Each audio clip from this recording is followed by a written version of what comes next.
I wanted to ask, with obviously the game didn't go the way you wanted on offense, especially in the elements, a lot of kind of mishandling of the ball. And I was curious how much of the game plan going into the game was kind of dependent on and kind of taking the weather into a factor. And as the rain kind of progressed in that game, how much did the game plan actually change? Yeah, I mean, the weather's always going to be a factor. We know it down here. So, we didn't execute. Probably could have called some calls that, put our guys in a better position too. So, I think a lot of those I'd like to have back the way that we did really we executed or called the game. Barry? Hi, George. I know you have another game left that's your focus, but we're probably not going to be able to talk to you again until July. So I was going to ask you if you'd be kind enough to take a minute just to explain in your mind what you regret this season, what you wish you would have done more of collectively as a group, what you personally wish you would have done differently as a play caller, if you're willing to placate us and share some of those thoughts. Yeah, I mean, Barry, it's really hard right now just because of how life of a football coach or the team is. We kind of take it day by day. And really on normal downs with New England, they're a good team. Really not ready for that. But obviously, every game that we'd like to perform just enough to win. And, there's some games that we'd like to perform better. We got another opportunity, which New England's a good team. And so we'd like to finish on a good note. And I was going to ask you in the second half, the fact Duke didn't have a carry, was that just a function of the score of the game, feeling like you needed to be pass heavy, trailing, by double figures? Yeah, I mean, that's how the game ends up playing. We're pretty balanced. We like to take out the third downs to 2 minutes, and really look at normal downs as far as a balance standpoint goes. Then, we got the ball really, we had really 5 minutes of time of possession backed up to start. And, we were able to move the ball with a couple of those actions. So we left it in that mode and, kind of sputtered out right there around field goal range. So, at the point where, in the fourth quarter, we're down multiple scores, there's really only one way to get back quickly. So, I don't think it was a factor of not wanting to give them the ball. That's for sure. Really just kind of how the game ended up playing out. Thanks. Marcel? Hey, George. Just wanted to ask you about something Tua was talking about after the game. He said that it was your intention to push the ball downfield. Was that more just the game plan heading into it, or was that something you try to stick with even as weather conditions worsen? Yeah, I mean, I think that's I don't know exactly, what that exactly meant. Was it every play or, on the first play of the game, we were able to get a good chunk. So, that was kind of our game plan going in. We ran the ball quite a bit against New Orleans. So, it worked out to start. And then, we kind of go from there play by play. So I think, we needed to do more than just hand the ball off like we showed against New Orleans. I think that's kind of really where we're getting at with that. Gotcha. And then if I could just ask one more thing, if the decisions to use Jacoby in short yardage situations, was there ever a thought, if the plan was to throw the ball downfield, was there ever a thought to use Tua in that situation instead of Jacoby? Or what was the process behind using him instead? Yeah, I mean, there's a lot that goes into that process. Whether it's a quarterback sneak or, a fumble snap on a previous play that we had in a short yardage. So, we have plays for Tua and plays for Jacoby. So I'd kind of leave it at that. Gotcha. Thanks, George. Joe Shad? Hey, George. Through 16 games, the team is 29th in yards per play. I wanted to ask you about that statistic. It's obviously been discussed throughout the entire season. Is it actually not as relevant? Are there other statistics that are far more relevant, or do you think that for an offense to score more points, the yards per play would need to increase? I think that there's probably some teams that have a good yards per play number and maybe in the red area do not. I would have to dive into that a little bit deeper. I know the one score that, we want to be ahead at the end of the game, and we've done that half the times. We haven't the other half. So there's a lot that we can improve on, I think, as a unit. And we'll look at those here after this next game.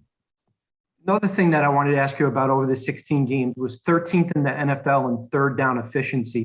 Now, obviously, Sunday is not a very good game in general, but for the course of the season, do you sense reasons for optimism relative to Tua's third down? What were you seeing from Tua on third down?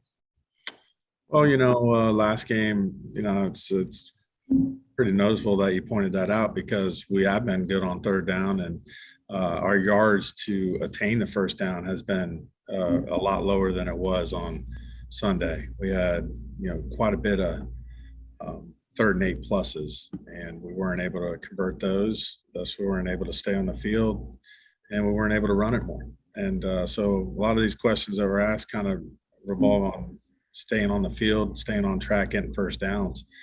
And, when you're third and long, it's hard. And we showed that on Sunday. And so, the more manageable we can get, the more we can attain those. And then we hang on to the ball, and really turn those drives into points.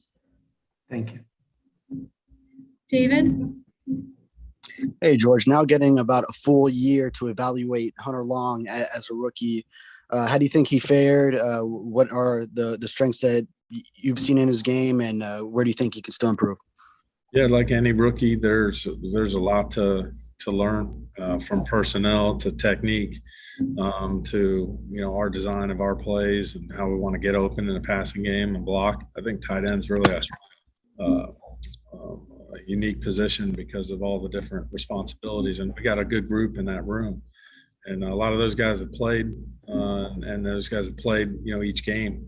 So that room's been relatively healthy too. I think Hunter's learned this year from those guys, and we expect him to continue to improve. And I also want to ask about Durham Smythe getting more involved in the passing game this year. How did you see that growth come about?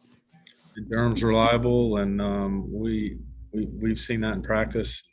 So it doesn't really surprise us. We've just tried to be a little bit more balanced in that room, with Mike obviously carrying the big load. He's performed pretty steady the whole season. Travis? Hey, good morning, Coach. Kind of to that point about your tight end usage, you guys wound up with more 12 personnel, or you have more 12 personnel usage than anybody else in the league by quite a long shot. I was just curious if that was one of those things coming into the year, that was the plan, or if that's one of those situations where that kind of is just how the game plan and offense develops as the year goes along. Yeah, it's starting the season and how we finish, there's probably a lot of variables that have come up, whether it's injuries or especially receiver position, in and out of the lineup. Obviously, we've had some injuries there too that people have played. So those guys, like I said, have been a healthy group for the most part, and they're able to do multiple things. They're able to block. They're able to block in line. They're able to detach if we need to. And it's a pretty reliable group from an assignment standpoint. So as much as we can use those guys, we'd like to.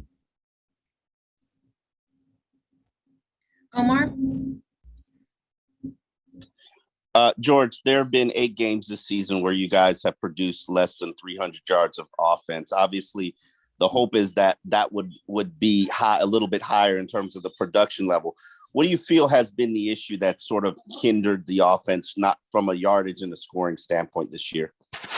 I mean, I think it's maintaining the ball, time of possession. Look at those games where we're under 30 minutes. It's usually probably going to equate to that amount of yardage.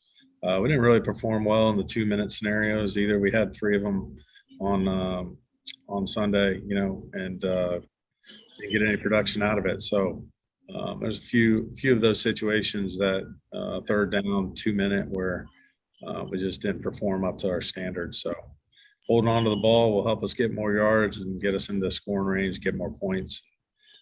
get us into that area where we've actually been, above average. So, that's kind of the goal as far as moving the ball. We have time for one more question. We'll go to Barry. Hi, George. I was curious, as you look back at the year, how much did having a young offensive line that struggled early in the season affect your play calling? Might you have been able to be more aggressive downfield if the line had been older and more experienced? Yeah, I mean, that's where most of the passing game starts, is protection. So whether it's a matchup that we could do better on, or it's executing our job as a protector, whether it's a back, a lineman, or a tight end, that group's gotta give the quarterback enough time for the receivers to get open too. And if we're having to get the ball out of our hands because we're getting pressured, then we can't get the ball downfield. So a lot of that plays into how the game is being played and how the matchups end up being. We had some guys in there moving around a little bit. Liam's learning and improving each game. Austin's going inside. We've had some rotation going on at center. Right side seemed to be pretty consistent as far as health wise. So all those variables take place into calling a play. And we want to make sure we give our guys the best opportunity to execute that play. So protection, depth of route, pattern, options for the quarterback, all that goes into any play call or play design.